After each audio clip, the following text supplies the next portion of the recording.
Thank you all for coming. First, I'd like to thank Per for inviting me and to yourselves for coming. It's very exciting to be here at the beginning of this exciting initiative, and I hope I can say something that will resonate with some of your experience. What I'm going to use to structure this talk is a study that I did over a 15-year period, almost 15 years. Some years ago, there's a little bit of background about me. This is where I work at Royal Holloway, University of London. As you can see, there's a nice building there. It was used as some internal scenes for the Harry Potter movies, most appropriately. This is me. We live in a culture of narcissism, we're told, so I figure, why fight it? And some of my research has engaged with the media in the UK. Some of my research with my wife, Amy, here on product placement has attracted some media attention in the UK because, of course, we've recently changed the code of practice on product placement.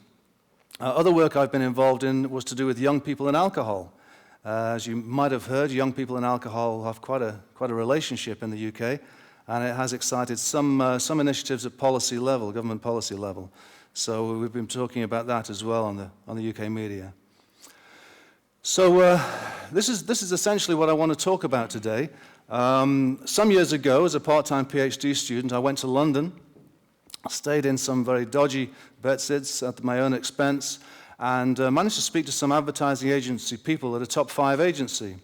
I was very surprised in those days at how few times this has been done. Remarkably few management researchers or sociologists have gone into an ad agency to ask advertising people what happens and how this works. So I was very pleased to get access to that agency. As Per mentioned, a few years later, or 15 years further on, I was able to do it again, the week before last, in fact, in London at another top 5 ad agency. What impressed me the first time that I went into this agency was the way that people talked about knowledge, advertising being a knowledge business. It seemed, all those years ago, to be something that was quite contested. People in account teams were in a little latent battle about who owned knowledge of the consumer, who owned knowledge of the advertising business, who owned knowledge of communication, and who would gain credit for that in the advertising process. This talk again featured prominently when I went back a couple of weeks ago to a different agency. But it also had a different tone to it, which I'll try and explain to you. Once again, my focus was the same. I went into the agency and just asked a range of different people from different disciplines, how does advertising work? What do you do here? That's my style of interviewing. And again, people spoke about it as a negotiation of knowledge. The main difference seemed to be the tone of the talk. It seemed less contested, but more specialized, more precise, and more collaborative. And I'll set this into a little context later on. The way knowledge is spoken of in advertising seems to have wider implications for the management of creative and cultural industries in general. In Denmark, I'm sure that the creative and cultural industries is a very important industry sector. In the UK, that sector contributes about £60 billion per year to UK gross domestic product. So it's a very significant sector, and it was only really over the last 15 years that government and other bodies have really woken up to how important this sector is and how many lessons can be learned about the process of managing this sector. And there are parallels between management of advertising and other creative industries. So, what has knowledge, especially knowledge of consumer culture, got to do with advertising? Now, some sociologists have conceived of ad agency people as cultural intermediaries. According to this theory, culture is one thing, economy is another thing, and advertising people operate in the middle, taking ideas out of real culture and transforming them, or perhaps demeaning them, and turning them into the economic ideas in advertising. So cultural representations, to put it another way, are turned into economic representations. So this is a classic sociological idea about why advertising was important in teaching us lessons about wider culture. So the advertising people kind of were stuck in the middle here, not quite artists, not quite business people, something in the middle, maybe thieves, or in some people's opinion, fraudsters. So they didn't get a great press on that theorization. For academics, some academics felt that you could look at an advertisement from a particular period and talk a great deal about the cultural norms of that time in that particular location. And a lot of this work never involved the academics actually going into an advertising agency and talking to the people who did it, which strikes me as quite an omission. So we'll return to this theme a little later on.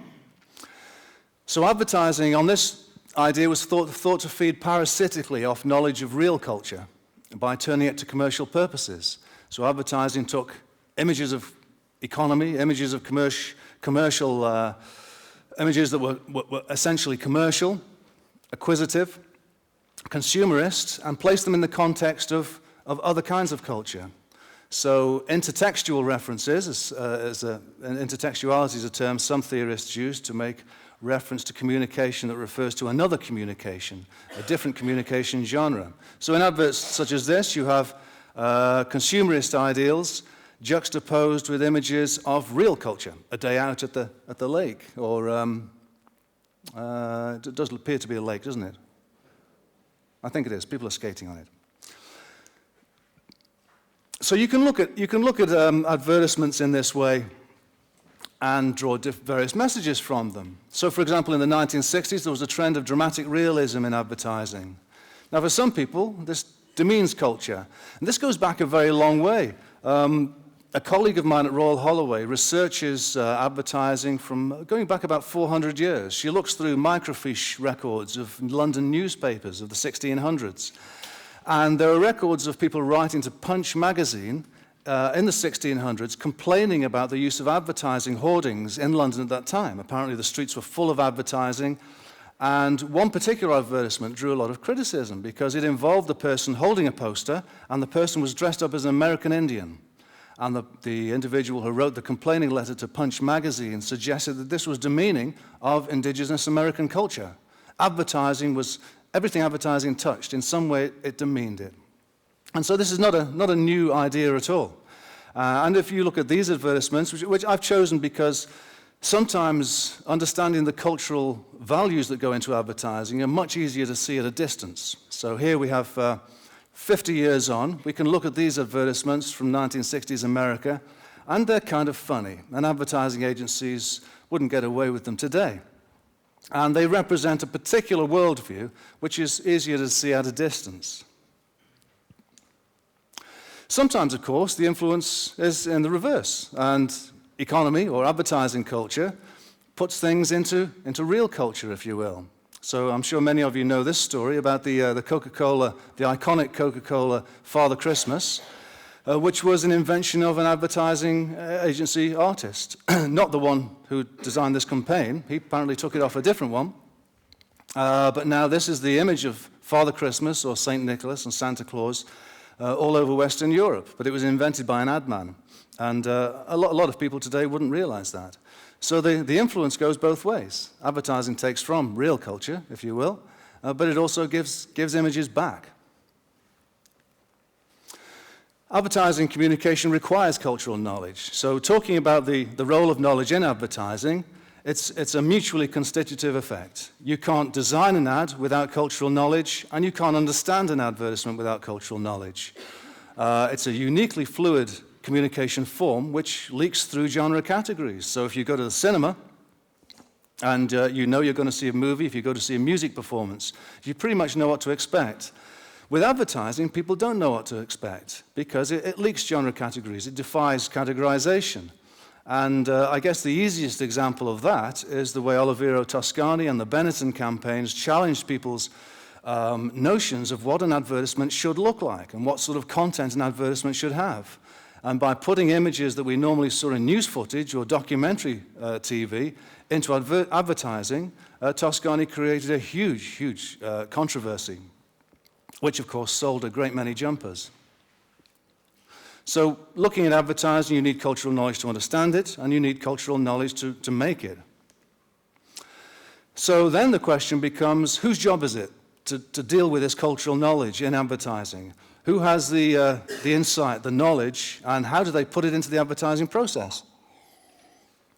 So in the 1960s, I guess you could say the creatives were the people who were given this authority. They were the people who had the intuitive genius to go into real culture and take some intuitive aspect of it and create an advertisement from that. And they were in charge of the translation process. And from what people tell me in the 1960s, creatives were often the demigods in an agency. Often the client brief would just go straight to the creative, forget all the rest of the process, and they would decide what was going to happen. So they were widely assumed to be intuitively plugged in to consumer culture. They had the knowledge both of creative craft and of consumer culture. And it was pretty much a mysterious process. The creative was the guy in red braces and a cravat, and if he shut his office door, you shouldn't open it because something creative was going on in there. So knowledge served creativity, but the creatives owned the knowledge. So in the late 1960s, Stanley Pollitt, and forgive me, I'm sure many of you are very familiar with some of these stories. I'm an academic from the outside looking in, so I like to try and set my comments in a broader context. So Pollitt invented the account planning discipline. So this was, and later it was exported to the USA by J. Chiat, I believe, of Chiat Day, and then taken over to the West Coast by I forget. I'm sure you'll remind me afterwards. So the account planning discipline kind of was invented spontaneously by a number of people. So the account planner was conceived as the voice of the consumer in the agency. In other words, they were the person who owned knowledge of consumer culture, and they were charged with the job of taking that through to the advertising development process. Knowledge was legitimized as more than just research, but also interpretation.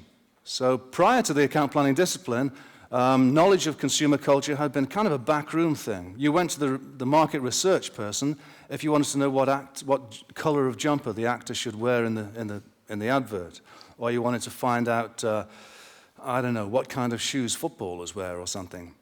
With the account planning discipline, this process was integrated into the creative advertising development process. Knowledge of markets, of brands, and of consumers was now owned by the account planners. It was different to creative knowledge. This kind of knowledge was explicit and social scientific.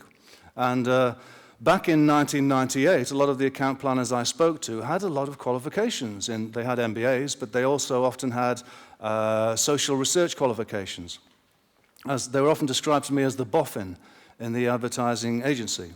They were the person with the brains. And at that time, it was still a very contested role, as I'm sure it is in many agencies today. My sample at these two agencies is quite selective and quite narrow, and in many agencies it's still a contested role. People would dispute the ownership of knowledge. A lot of creatives I spoke to, they didn't like research and they didn't like account planners, and they felt that if somebody asked them to design a campaign for tea bags, they felt that they could go down to the local store and they could watch ladies buying tea bags, assuming housewives were the target market, and they could figure out all they needed to know from that. So the account planner was the intellectual linking culture and advertising process. So the knowledge that goes into advertising, it seems to me, was becoming differentiated and separated. On the one hand, there's ideas, and ad agencies are ideas factories. And these are based on implicit knowledge, largely implicit knowledge of creativity, and these remained owned by the creatives. Explicit knowledge, based on social scientific principles, perhaps interpretive, but nonetheless social scientific principles, were owned by the account planner. And the different kinds of knowledge were also becoming formalized in different kinds of research. So creative research, and again, this is on a relatively narrow sample of my investigation, but creative research tended to be qualitative, and creatives were okay with it. The more magnanimous creatives tended to say to me, well, the account planner is there to make the work better. So if they tell us something about consumer culture, then we take that on board and we accept that and try and integrate it into our work. And of course, the account planner was also charged with making sure that the creative work was on brief. That was another very important part of their task. Copy testing research was usually quantitative, and creatives hated it. And they still do. That was one very, very common refrain that I heard 15 years ago, and I heard it the week before last. Not only, surprisingly, from creatives, but also from other people in other disciplines. Strangely, in the UK, there's an agency called Millward Brown who have a copy testing formula. They call it a link test. I don't know if you have it here. And a great many clients won't give the green light to a creative execution until they've seen it go through the link test. And some of the people I spoke to were quite amusingly scathing about the sorts of people who volunteer to take part in link tests. They were suggesting that, these are people who don't have anything better to do all day. Would you get out of bed and get on a bus for £20? And the story was that these people don't understand irony, they don't understand anything. So, and yet the clients feel, and it differs from client to client, but a lot of clients just don't necessarily feel secure about the idea behind a creative execution until they can go to their main board, which of course doesn't consist of advertising people, it consists of accountants and HR people and, production engineers.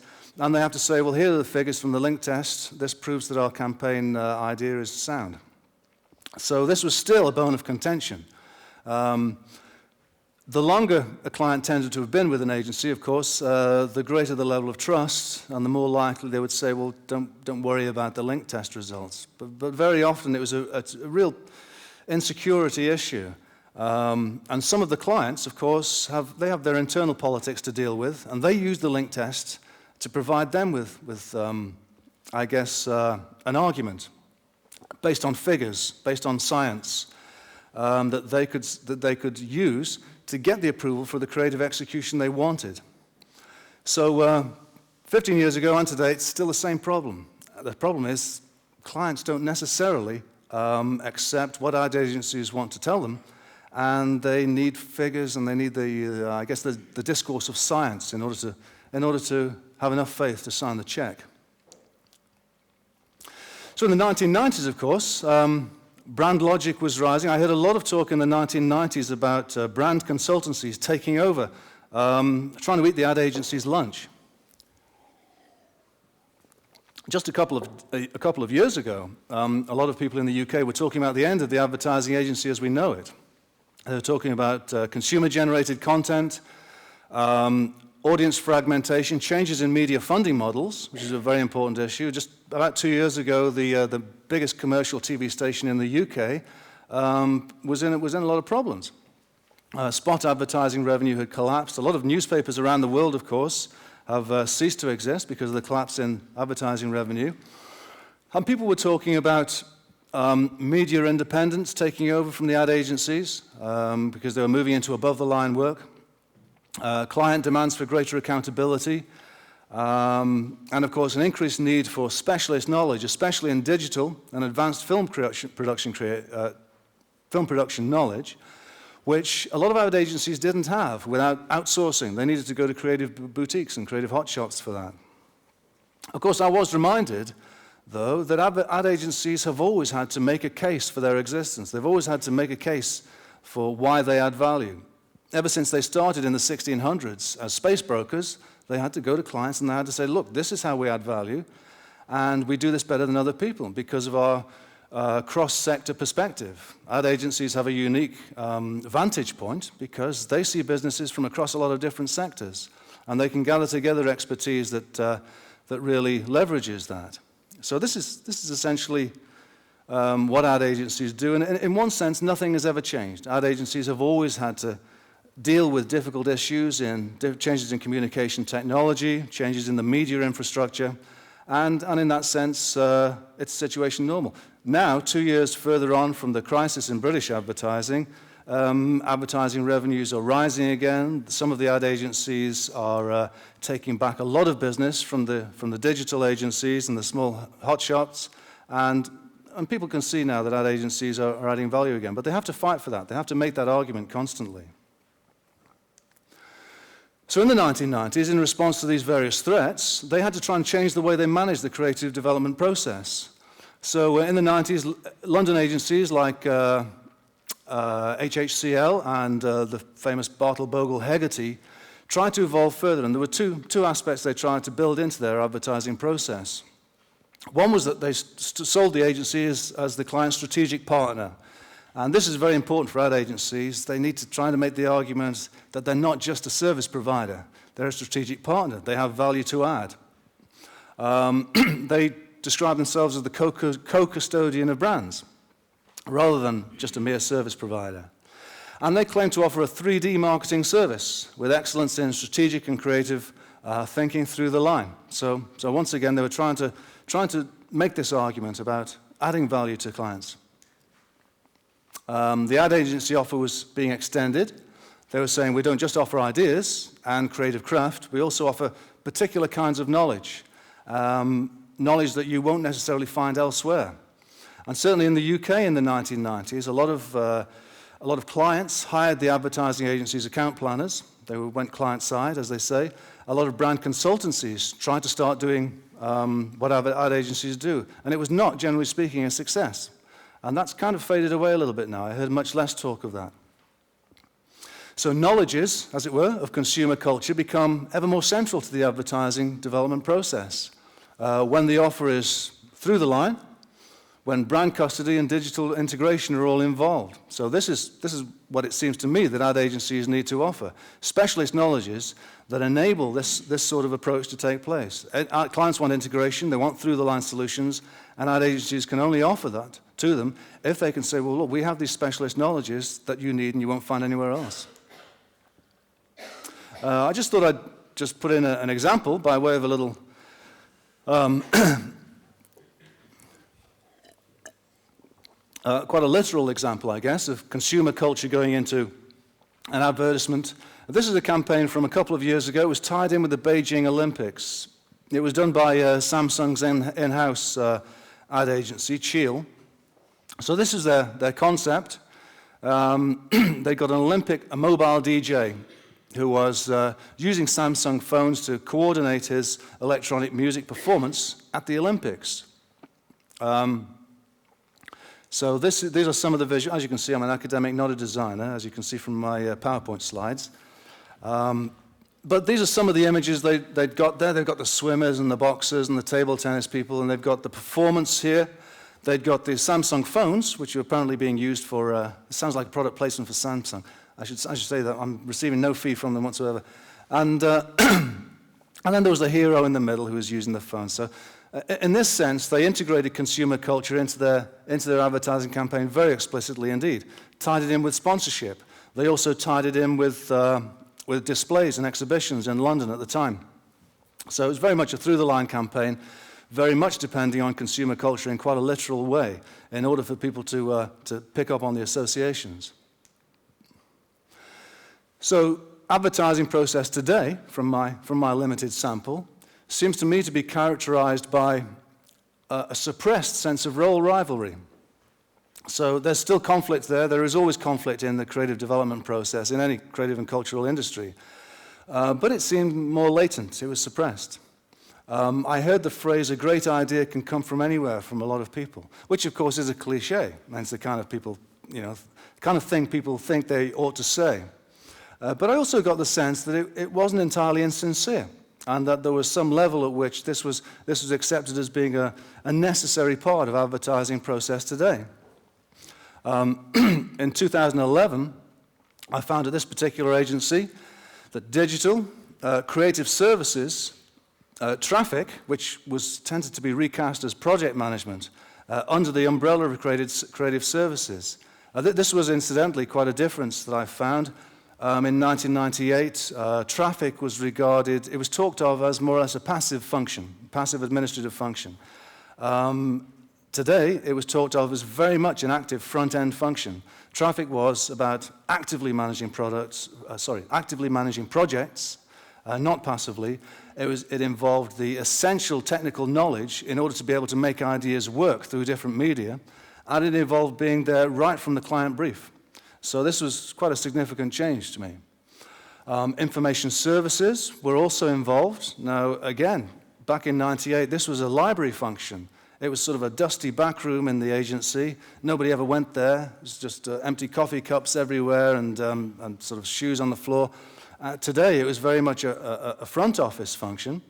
And the agency I spoke to recently were producing a newsletter, much in the way that I guess financial investment fund managers do, producing a regular newsletter in order to try and engage clients and perhaps proactively point out opportunities to them, but more importantly, position the agency as a source of knowledge about consumer culture, about branding, about advertising, and trying to sell that. So incidentally, as a corollary of that, agency branding seemed to me today more active than it had been 13 years ago as well.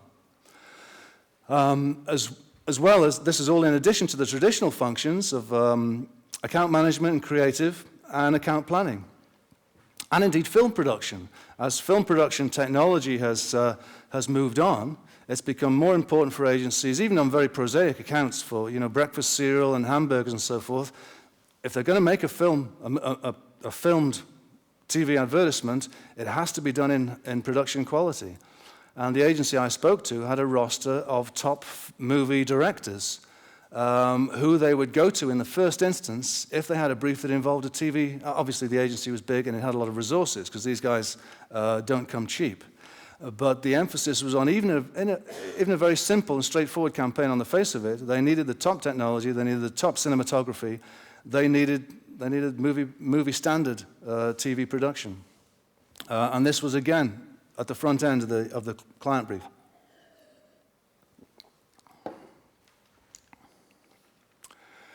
The account handler then didn't own the client. And again, this is rather a culturally specific issue. I know from people tell me, I've spoken to people in ad agencies in North America and Southeast Asia as well, and very often the account handler is the person that owns the client. They're the one that gets called 24/7, and other personnel in the agency don't necessarily get any access to the client. This seemed to be, in London at least, a thing of the past. Planners, creatives, project management, digital and film production could all be present in client meetings. Much more of a team effort, much more of a collaborative process. Even as recently as 13 years ago in London, it was still quite common for creatives to be sort of kept in a cage at the agency and not allowed near clients, fed some food occasionally through the bars, and their job was just to be creatives, and they would be there in their jeans and their skinhead haircuts, and they might disappear for a couple of days, who knows. As long as they came up with an idea on a piece of paper, nobody really gave it much thought. The point was made to me 2 weeks ago that creatives can't spend all Friday afternoon in the pub anymore. The successful creatives at the top agency, they had to have, I guess, I don't know what you'd call it without being patronizing, maturity. It's very, maybe a business sense. They had to understand they were part of a process and that the industry didn't have time anymore for tantrums or self-indulgence.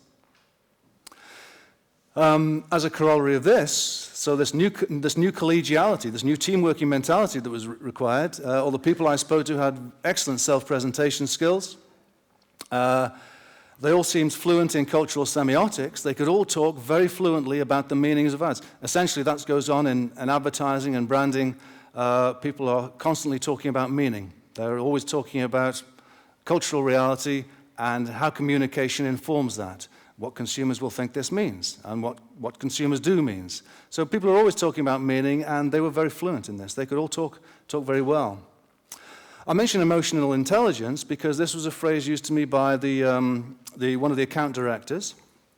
Recruitment in advertising in the UK, it's still a relatively small industry. A lot of people try to get into it at every discipline.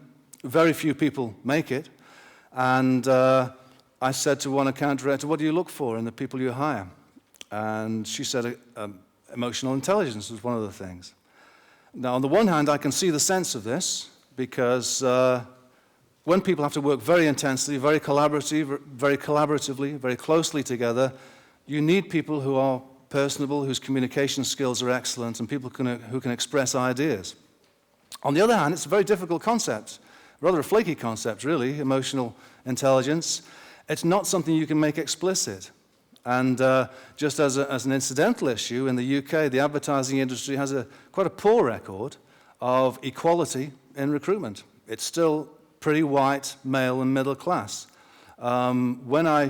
Judging from my perspective on a decade and a half's interval, it seems today much less male and much less white, still pretty middle class. So maybe they've made a little bit of progress, but it still seems to me that when they're looking for people, the ad industry still doesn't quite know exactly how to express what they're looking for. So the creative remains a key element of the process. You still need somebody who you can give a blank piece of paper to, and if you say, we want an idea by lunchtime, or we want 10 ideas by lunchtime, you still need somebody who can do that. And there's still some craft involved in that. I expected creatives to tell me that they didn't draw anymore in London, and I was wrong. I thought they would say, we just use Apple Macs now. But they didn't. They said you can't use Apple Macs, because if you show Apple Mac visuals to a client, they think it's the finished thing. They don't understand that it's just a concept, and then it all gets confusing. So they said you still have to be able to do scamps, you still have to be able to do hand-drawn visuals, because then the client understands it's just a concept and it's a platform for development. So the creative still remains the key element in the process. The planner is still a key element in the process. There still has to be somebody who is largely responsible for understanding consumer culture and bringing that knowledge to the discussion. But there seems to be an acknowledgement as well that ideas are contingent on such a wide and complex range of cultural knowledge and technical expertise that there has to be a team approach. And the necessity for technical expertise seemed very significant indeed, because the agency that I spoke to recently had made a real effort to bring digital thinking to the center of their advertising development process. And they've got digital planners, they've got digital traffic managers, digital project managers. They had 2 digital planners working in the creative services department. So these people could be involved, again, right at the beginning, from the client brief. And I'm not very good at digital, I don't really understand it. What I do understand now is that digital is it's a continent. You need many, many different programming vocabularies, conceptual vocabularies. I understand that better now. Clients need to be told it still. They still don't quite understand necessarily, depends on the client of course, but a lot of them don't necessarily understand the technical difficulties of taking an idea that looks good in one medium and then creating a digital platform for that idea. So the agency was trying to take this on board.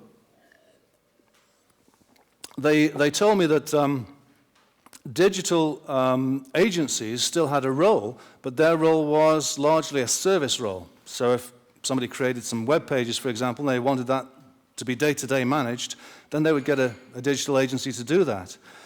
As regards the conceptualization and the initialization of the idea, that was being done in the agency, and they felt that that was very important because it meant that the thing was on brief.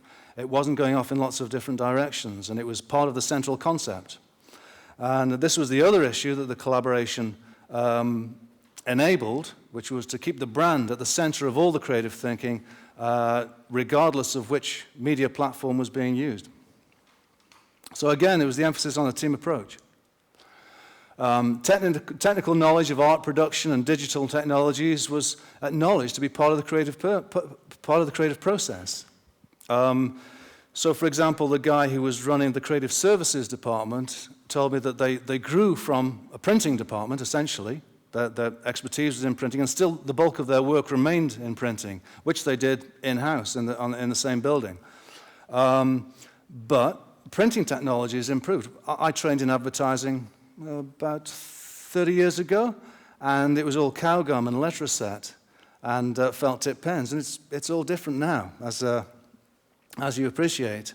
And the technicalities of very high-level production were quite complex. They could do it in-house, and that was what clients wanted. The more you subcontract, the less control you have over the way that the brand is represented, over the way the brand story is told. So again, this was about centralization, not just of creative ideas and of brand planning, but also of creative craft. Having people in-house who actually knew how to make the idea work across a range of medium was very important. No single individual owned the knowledge of consumer culture. So again, there was the account planner, of course, there was considered to be the specialist in that, but they were also considered to be part of very much a collaborative process. And consumer culture is a very big thing. There are lots of ways of interpreting communication ideas, lots of ways of interpreting social research. And people felt that there was expertise from many directions was necessary.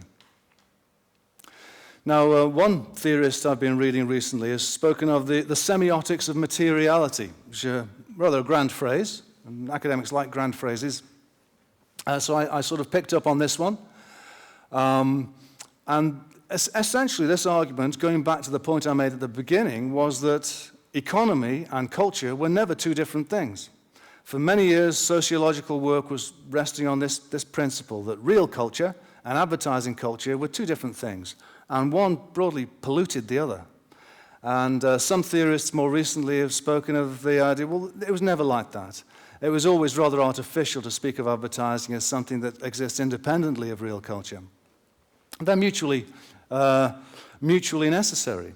And it was never about having a specialist who took from real culture over there and put into advertising over here.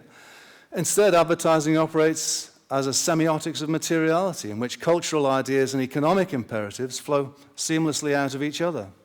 And this is another impression I got from my more recent research, that I guess the idea in the 1960s that advertising people were somehow creatives who had either sold out or who had lost their creative integrity. You know, the failed poet was the copywriter and the failed artist was the art director. This idea just seemed to have gone out of the window, really.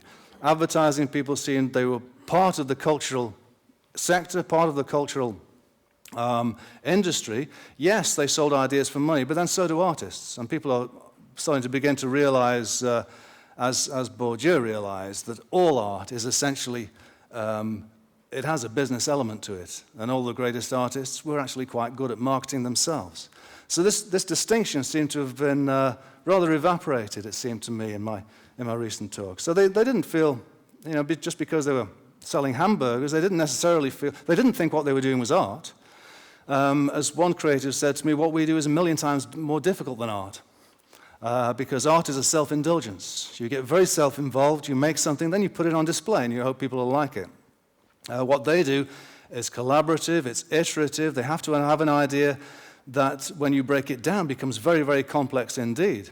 It has to be an idea which resonates with the brand concept, which says something about the brand, which speaks to many different audiences.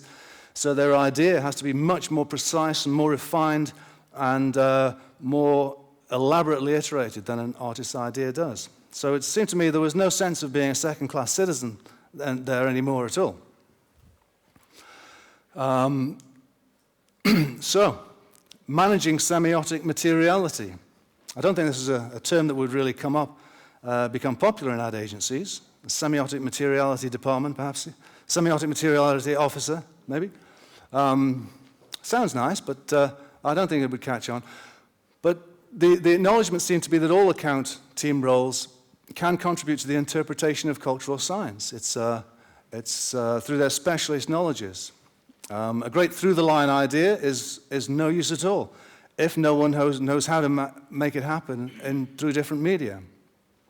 And creativity itself is iterative. And it seemed to me when I asked creatives, they used to be kind of paranoid about, this is my idea.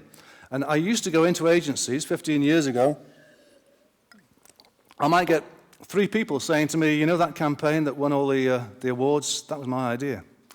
And people were quite, they had a lot of rivalry about that. The creatives need to say that because they have nothing they have no career structure except their book. So they have to say, well, that's my idea. Quite a few of the account planners used to say to me as well, that was my idea, actually. Guinness White Horses, you remember that famous Guinness White Horses ad? I had 3 people saying to me, that was my idea. And which I can understand that because they're all in meetings, they're all collaborating. What the creatives seem to understand today was that an idea it's a big blunt instrument, and it needs to be refined before it can work, and it needs input from different disciplines.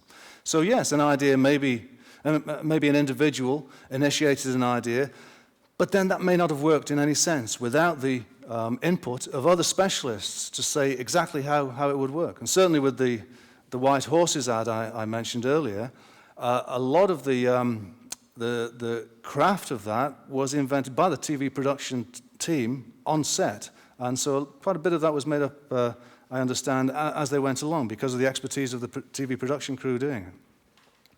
So yeah, an idea is an idea, but it's a blunt instrument until it has input from different specialist knowledges who know how to actually make it work.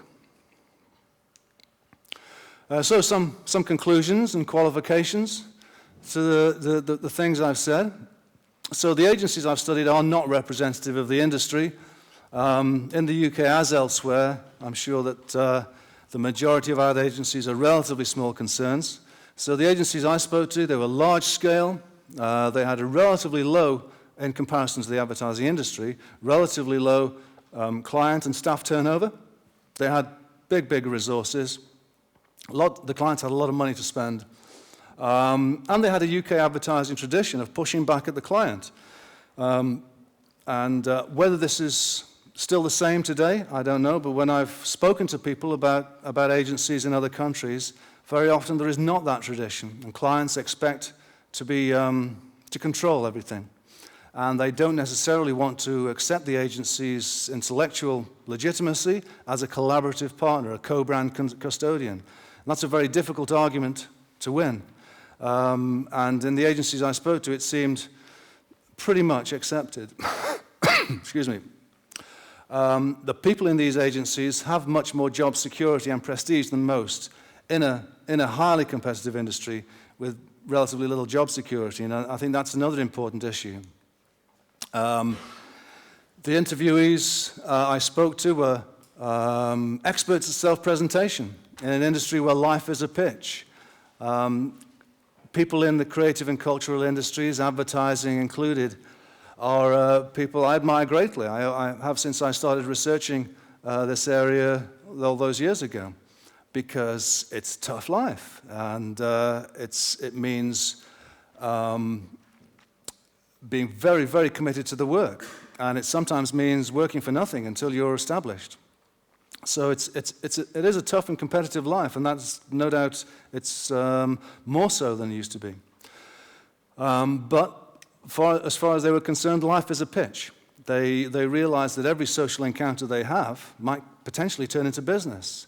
So there was an idea of being nice. And I know this is a very British idea, being nice, and it's usually, the connotations of being nice usually refer to being rather vacuous, insincere, empty, and sort of greeting somebody nicely but not meaning it. That's the British tradition. The people I spoke to, they meant something rather different by it. They meant by nice something richer and more complex. They meant somebody who is interesting. As one person said to me, it's somebody you can spend 4 hours on a train next to on the way to Manchester. They need people who are nice, who are interesting. They also need people they can respect for their professional expertise. So being nice was just a way of understanding how to get business in an industry where it's all about people and it's all about collaboration and cooperation. And having that emotional intelligence. People demonstrated sharply nuanced understanding to me of both the value and the limits of their specialist knowledge. So clearly my perspective is slightly, it's an outsider looking in. And you would expect anybody, if you sat down in front of them and you said, what do you do? An element of self-presentation will come into this. People will construct their jobs. And people will probably talk up their jobs because that's what they have to do. But in creative and cultural industries like advertising, there's no real structure. In academic life, for example, although we have a lot in common, I think, with creative and cultural industries, you get a PhD, you get tenure, you don't have to argue your case anymore. For advertising people, you're only as good as the job you did last week. So this was an important part not only of as a necessary part of interviews, but also an important part of the lifestyle, to internalize the values of self-presentation as a work ethic, but also essentially as a lifestyle. And that's tough, it's difficult to do, it takes a lot of talent and energy, and I admire that very much. But they were able to talk about these roles, which on the face of it, you would think overlap a lot. You'd think there'd be a lot of conflict trying to bring all these different roles into collaboration. But the people I spoke to were able to negotiate that. Of course, there is conflict and the debate and so forth, and that's what the business thrives on. But the people were able to negotiate that quite skillfully and talking quite specifically about their role, what its input was, and where the limits of it are, and where they should stop and let somebody else have their say because of their specialist expertise. So it struck me their sense of their own discipline was quite nuanced and specialized.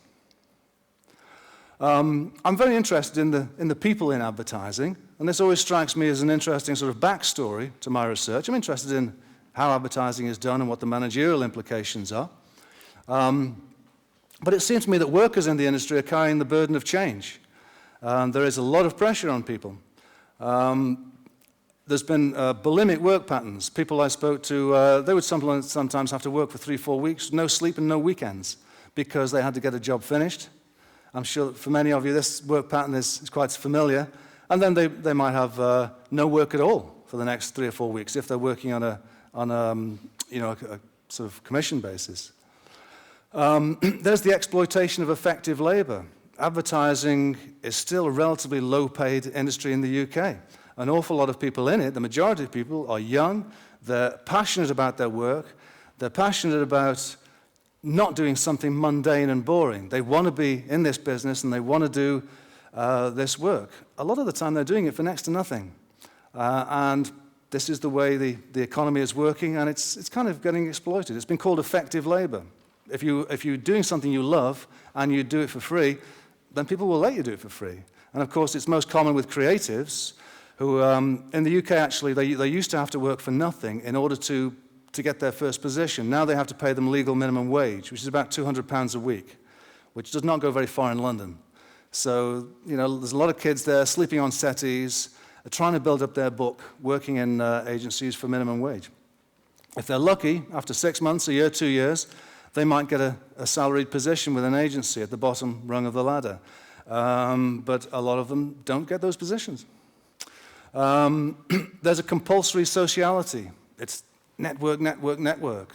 You can't be like an academic. So I like to be extrovert for about 2 hours a day, and the rest of the time, I like to be rather autistic and just stick my head in my books and my writing, and that's temperamentally, that's kind of suits me. For the advertising people I spoke to, there was an element of compulsory sociality. You have to be on all the time. You have to be sociable all the time. And even for instinctively sociable extroverts, that must get a little trying sometimes. There was a lot of self-control. One account manager I spoke to, she'd been through 3 weeks of work. She'd developed the animatics, and it was all about to go to the link test for the client. Then the client suddenly got insecure, phoned up and said, "It's not going to the link test. We need to start again." And so anybody would, blow their top at that, but it all had to be very controlled and constrained. A lot of emotional control going on. The job specifications are still implicit. The advertising industry is still, as an employer, it's still very bad at making explicit what it wants. It doesn't really know what it wants. A lot of my students come to me, they'd like to get in the ad industry. They send off to an agency for a training management application, and then they get a form that says, tell us how many uses you can think of for a brick. And then the next question is, what did you have for breakfast, and how would you sell it to me? So they have a lot of these very cryptic, idiosyncratic questions, which the agencies know what they want. They want somebody to sell themselves, to be interesting. The kids applying there, they're all at sea. They don't know what they want. So there's still a lot of implicit values in the recruitment. There's still inequality and unfairness, of course, but there's a great need to internalize industry imperatives. At a couple of agencies I've been to, somebody said to me, in fact at one agency I went to, somebody said to me, sometimes you will not be successful here And you'll go away feeling very bitter because nobody will ever tell you what you've done wrong, because you haven't done anything wrong. It's just that there are no written rules, and you have to be quite, I guess, emotional intelligence. You have to pick up the social behaviors, the cultural behaviors, the work behaviors yourself, because nobody will tell you. So marketing has been described by Grant McCracken, I think, as the management of meaning. An ad agency's vantage point, looking out across industry sectors, seems to me to facilitate the articulation of consumer culture in advertising very well. Ad agencies, I think, still have this unique position, and they still have this basis from which they can add value. They're not just in the ideas business. A couple of years ago, a lot of people were saying, this is what we do, this is ideas.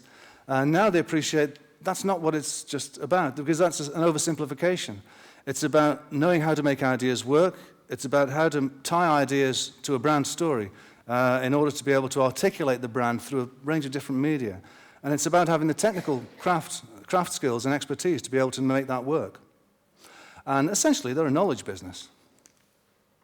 So, a few further challenges.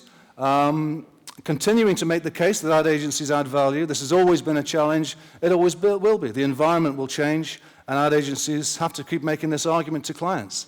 It's a very difficult argument to make, but that's the advertising business. Maintaining the creative advantage of paid-for advertising against earned spaces and viral. A couple of years ago, people were saying you can go down to a creative hot shop in Soho in London, and a bunch of guys off their digital degree will make you an ad for £10,000 that you can put on YouTube, and if you're lucky, it'll have 3 million hits in 2 weeks. So why bother with paid-for advertising? And that was quite a strong argument for a little while, but now there's an awful lot of stuff on YouTube, and it has to be earned. You can't just pay for it and get the audience you want. So it's a very inaccurate business, a very hit and miss. So there's still a creative advantage to be had in platform advertising, TV advertising, print. They're still communication, communication frames, which can still be very compelling to a lot of people. Advertising has never been as popular as entertainment as it is today. You have a lot of TV shows, certainly in the UK and the USA, that are based on the 10 funniest advertisements or the 100 best advertisements. You have websites now dedicated to allowing people to download their favorite ads. So advertising as a 20-second or 30-second film to tell a story in an amusing or engaging way is still a very powerful thing. And the recovery in the UK of spot advertising revenue seems to illustrate that. They're not all great, but we tend to allow those because of the few great ones. And the same with print advertising. An arresting image is still a very powerful thing, and people still need to pay for that. Recruiting the best people and creating viable process management techniques for integrated marketing communications, that is the key challenge today, especially given all the different techniques and media craft that's required. Keeping up with those developments in digital and social media, again, a major challenge for ad agencies.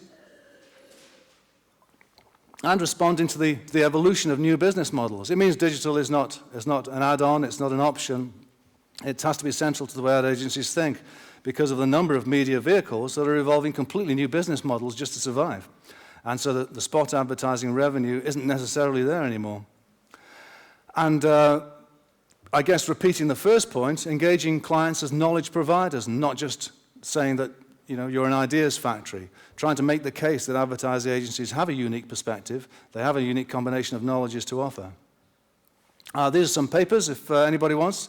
That's a copy of my book. I couldn't do a lecture on advertising without including an advertisement, could I really? So that's a book, and that's thank you from me.